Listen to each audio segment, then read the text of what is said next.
अपने आप पे भरोसा रख, कायनात झुकेगी। ऐसा गौतम बुद्ध ने कई सालों पहले अपने शिष्यों से क्यों कहा था? इसके पीछे का रहस्य क्या है? आज इसी रहस्य के बारे में हम गौतम बुद्ध की कहानियों के माध्यम से जानेंगे। तो बिना देर किए चलिए उन रहस्यमय कहानियों की शुरुआत करते हैं। पहली कहानी। आज मैं एक आपके लिए ऐसी कहानी लेकर आया हूँ जिससे सुनने के बाद आपके मन को भी शांति जरूर मिलेगी। एक बार एक व्यक्ति बुद्ध भिक्षु से कहते हैं कि मुनिवर, मैं अपने ज्यादा सोचने की वजह से बहुत परेशान हूँ, कृपा करके इसका कोई समाधान बताएं। बुद्ध भिक्षु कहते हैं कि तुम अपने ज्यादा सोचने की वजह से परेशान हो। तुम इसलिए परेशान हो क्योंकि ना चाहते हुए भी तुम्हारे भीतर वह सभी विचार चलते रहते हैं जिनके बारे में तुम सोचना नहीं चाहते हो। यदि किसी व्यक्ति के अंदर अच्छे विचार चलते हैं तो वह ये कभी नहीं कहेगा कि मैं अधिक सोचने से परेशान हूँ, तब वह कहेगा कि मैं चिंतन कर रहा हूँ। चिंता और चिंतन में यही फर्क है। चिंता के समय व्यक्ति के मन में बस एक ही विचार बार बार चलता रहता है जिसके बारे में वह सोचना नहीं चाहता। लेकिन चिंता के समय व्यक्ति के अंदर एक अच्छे और सकारात्मक विचारों की एक लयबद्ध प्रक्रिया बन जाती है जो उसे आनंद से भर देती है। तो चिंता और चिंतन दोनों अवस्थाओं में व्यक्ति के मन में विचार ही चलते हैं, लेकिन एक अवस्था में व्यक्ति आत्मग्लानि, डर, पीड़ा से भर जाता है। वही दूसरी अवस्था उसके भीतर बीज बोती है, उसे प्रेरित करती है कुछ महत्वपूर्ण सकारात्मक बदलाव लाने के लिए। तुम्हारी समस्या मन में बहुत सारे विचारों का चलना नहीं, बल्कि कुछ बात और अनचाहे विचारों का बार बार चलना है। वह व्यक्ति ने कहा, लेकिन मुनिवर, ये कैसे पहचाना जाए कि कौन से विचार अच्छे हैं और कौन से विचार बुरे?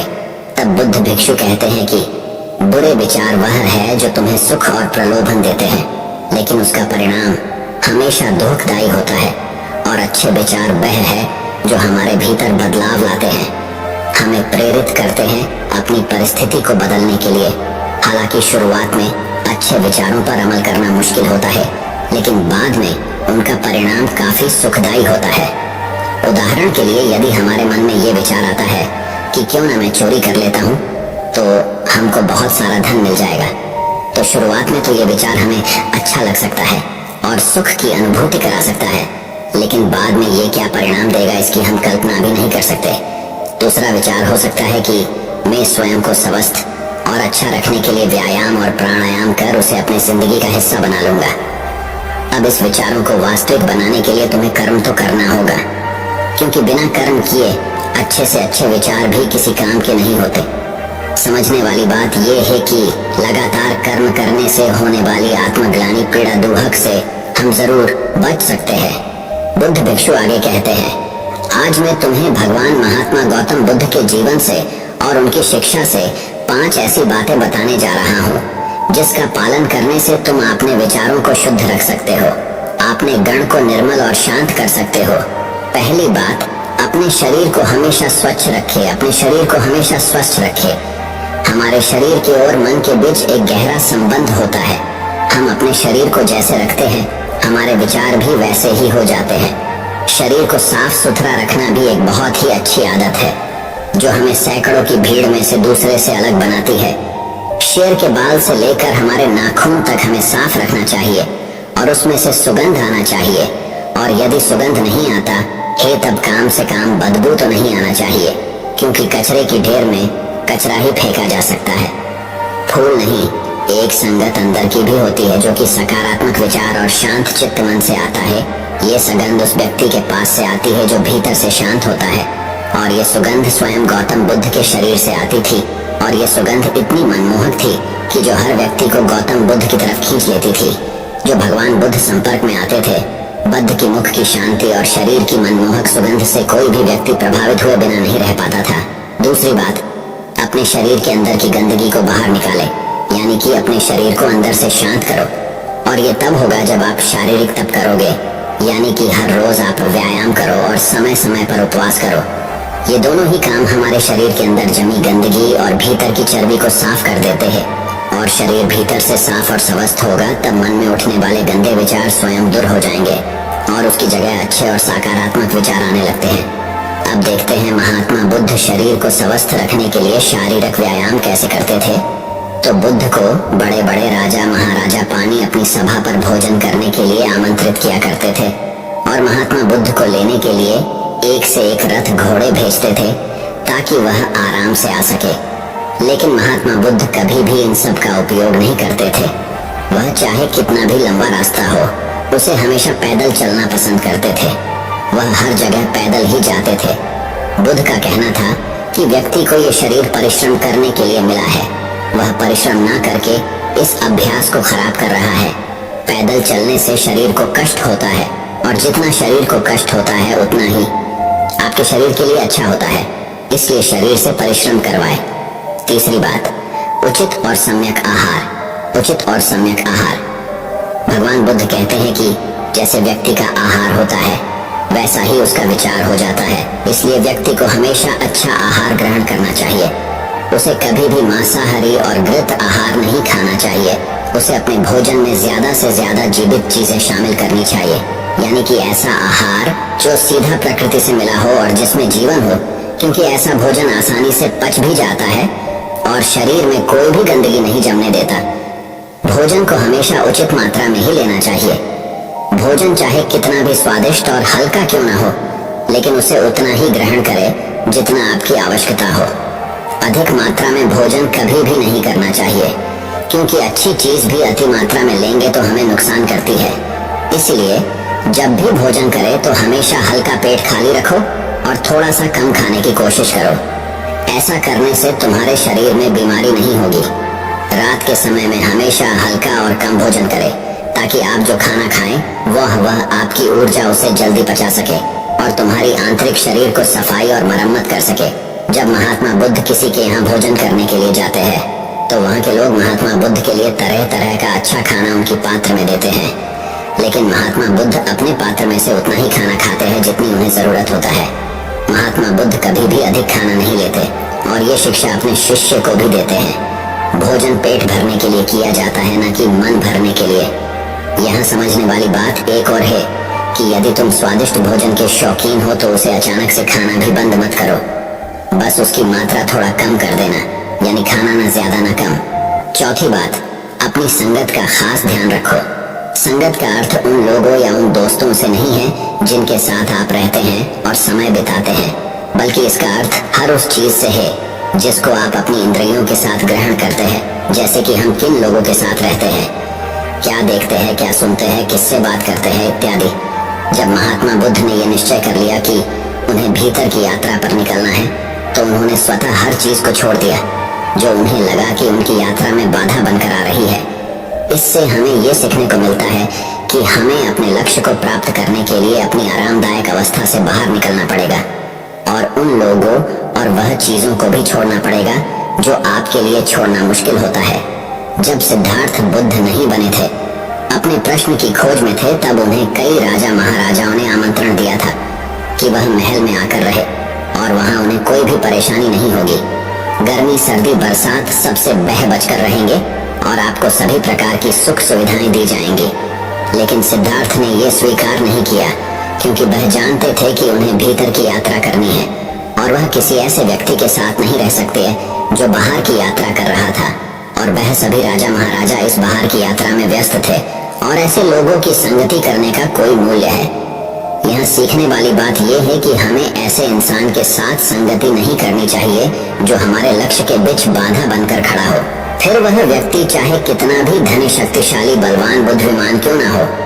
आगे जाकर बुद्ध ने अपने गुरु को भी छोड़ दिए जब उन्हें यह महसूस हुआ कि उनकी संगति उनकी लक्ष्य में बाधा बन रही है। यहाँ समझने वाली बात एक और है, ऐसा जरूरी नहीं कि जो संगति पहले से आपके लिए अच्छी है वह बाद में भी हो। समय और लक्ष्य के अनुसार अपनी संगति को भी बदलना चाहिए। अपने प्रश्न की उत्तर की खोज के दौरान सिद्धार्थ ज्यादातर उन लोगों के साथ अपना समय बिताते थे जो उनकी यात्रा में सहायक हो। पांचवी बात, अच्छा सुने और अच्छा देखे। अच्छा सुने और अच्छा देखे। तुमने जो भी सीखा उसे अभ्यास में लाओ। तुमने ध्यान साधना के बारे में सुन लिया, लेकिन यदि उसे अपने जीवन में उतारा नहीं तो उसे सुनने का भी कोई लाभ नहीं होगा। अच्छा सुनने और अच्छा देखने के कारण भी लोगों के जीवन में बदलाव नहीं आ पाता, क्योंकि वह व्यक्ति अच्छे देखते सुनते तो है लेकिन उन चीजों को आपने जीवन में रूपांतरित नहीं करते और बस शिकायत करते रहते हैं। इसलिए जो भी आपने सीखा है उसे अपने जीवन में उतारो। महात्मा बुद्ध की एक खासियत थी कि जो भी उनके गुरु उनको सिखाते वह तुरंत उस पर काम करने लगते थे। वह कल पर काम नहीं छोड़ते थे। इससे उन्हें उसी समय ये पता चल जाता था कि कौन सी चीज काम की है और कौन सी नहीं।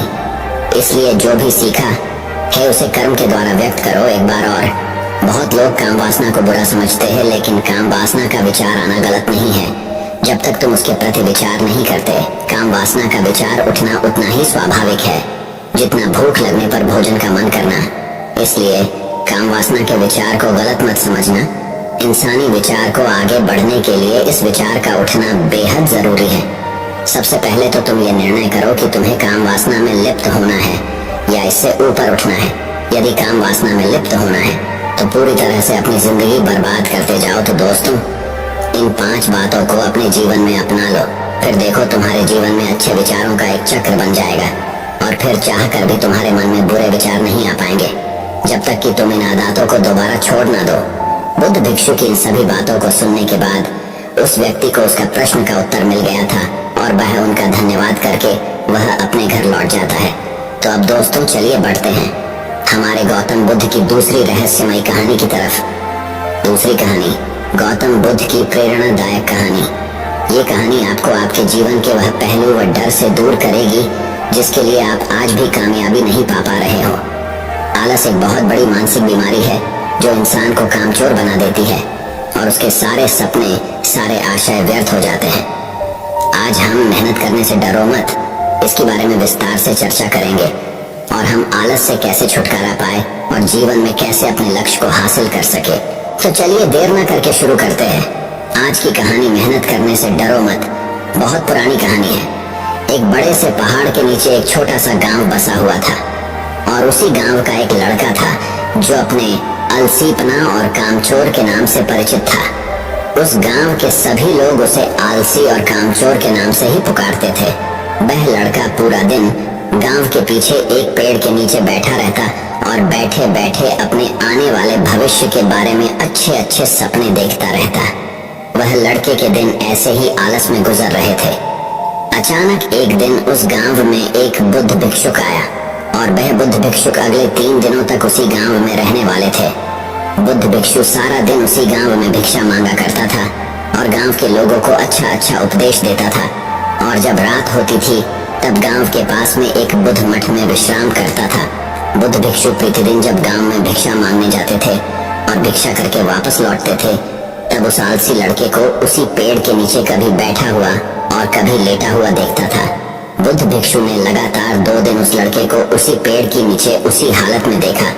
ये देखने के बाद बुद्ध भिक्षु समझ गए थे कि बहला डचका मानसिक आलस्य का गुलाम बन चुका है। तीसरे दिन जब बुद्ध भिक्षु गांव से भिक्षा करके जब वापस बुद्ध मठ में लौट रहे थे तब बुद्ध भिक्षु ने देखा कि वह लड़का अभी भी उसी पेड़ के नीचे बैठा हुआ है। और ये देखने के बाद बुद्ध भिक्षु से रहा नहीं गया। वह तुरंत उस लड़के के पास गया। बुद्ध भिक्षु ने उस लड़के से कहा, बेटा तुम्हारे लिए मेरे पास एक छोटा सा काम है। मैं चाहता हूँ तुम उस पहाड़ी की चोटी तक जाओ और वहां से मेरे लिए एक पंख लेकर आओ। उस लड़के ने बैठे बैठे अपनी गर्दन घुमा के और उस पहाड़ की ऊंची चोटी की तरफ देखा और उसके बाद बुद्ध भिक्षु से कहा, यह काम मुझसे नहीं हो पाएगा क्योंकि वहां तक जाने के लिए मुझ में उतनी ताकत नहीं है। बुद्ध भिक्षु ने कहा, मुझे जिस पंख की तलाश है वह उस पहाड़ी की शिखर पे भी नहीं मिलेगा। वह पंख उस पहाड़ी की दूसरी तरफ एक गुफा के अंदर मिलेगा और उस पंख को हासिल करने के लिए उस पहाड़ी की शिखर तक चढ़ के दूसरी तरफ नीचे उतरना पड़ेगा। बुद्ध भिक्षु ने कहा, वह पंख कोई साधारण पंख नहीं है। तुमने उस पंख को आज तक कहीं भी नहीं देखा होगा। वह पंख बहुत ही अनमोल, दुर्लभ और बहुत ही सुंदर पंख है। बुद्ध भिक्षु की इस बातों को सुनकर उस लड़के के मन में उत्सुकता जागी क्योंकि वह लड़के ने आज से पहले से पंख के बारे में आज तक नहीं सुना था। और ऐसे दिलचस्प सफर के बारे में सोचकर अंदर से एक प्रेरणा जगी और उस लड़के ने कहा, मैं आपके ये दुर्लभ पंख में लेकर आऊंगा। ये कहने के बाद वह लड़का बिना कुछ सोचे सफर में चल पड़ा। वह सफर बहुत ही कठिन था क्योंकि पहाड़ी के रास्ते के उतार चढ़ाव में वह लड़का जल्दी ही थकने लगा। उस लड़के की सांसें फूलने लगी और शरीर से काफी पसीना बहने लगा, लेकिन वह हार नहीं माना। वह पहाड़ी के ऊपर चढ़ता ही गया। जैसे जैसे वह ऊपर चढ़ने लगा उसे वैसे वैसे उसे जोश आने लगा, जो आज से पहले कभी भी वह ऐसा जोश महसूस नहीं किया था। बहुत कोशिश और कड़ी मेहनत के बाद जब वह लड़का आखिरकार उस पहाड़ी की शिखर तक पहुंचा, तब वह बहुत ही थक चुका था, लेकिन वह लड़का बहुत ही खुश था। उसे अंदर से आत्मसंतुष्टि का एहसास हो रहा था और उसके चेहरे पे एक अलग ही मुस्कान थी। वहां से प्राकृतिक सौंदर्य को देखकर वह और भी मुग्ध हो गया था, लेकिन उसे पहाड़ी की दूसरी ओर उतरना था और उस गुफा को ढूंढना था जहां बुद्ध भिक्षु ने पंख के बारे में बताया था। नीचे उतरना और भी ज्यादा कठिन था, क्योंकि नीचे की तरफ ढलान ज्यादा खड़ी थी। पहाड़ी पे चढ़ने के वक्त वह लड़का बहुत बार लड़खड़ाया और गिरा भी था, इसलिए उसके अंदर एक डर भी था। लेकिन वह बुद्ध भिक्षु को पंख लाने का वादा जो किया था, इसकी वजह से बहुत कोशिश और कड़ी मेहनत के बाद आखिर वह उस गुफा में पहुंच ही गया। जब वह गुफा में पहुंचा तो देखा कि वह पंख गुफा के अंदर ही पड़ा हुआ है, जो गुफा में आ रहा रोशनी से चमक रहा था। उसने पंख को अपने हाथों में लिया और पंख की सुंदरता को देखकर आश्चर्य हो गया, क्योंकि वह ऐसा पंख आज तक नहीं देखा था। वह काफी देर तक उस पंख को देखता रहा और अचानक उसे याद आया उसे वापस भी जाना है। वह पूरी तरह से थक चुका था। वह सोच में पड़ गया कि वह फिर से उस पहाड़ पर कैसे चढ़ेगा और ये पंख बुद्ध भिक्षु तक कैसे पहुंचाएगा। एक पल के लिए वह बहुत ही उदास और हार मान लिया था, लेकिन उसे वह आत्मविश्वास और गर्व की भावनाएं याद आ गई जो उसने वह पहाड़ी की शिखर पर महसूस की थी। उसे एहसास हुआ कि उसे दोबारा ये सफर करने की ताकत और मनोबल है। वह पंख लेकर दोबारा पहाड़ी पर चढ़ने लगा। उसे बहुत तकलीफ हो रही थी। उसका पूरे शरीर की मांसपेशियों में दर्द हो रहा था, पैर कांप रहा था, सांसें फूल रही थी।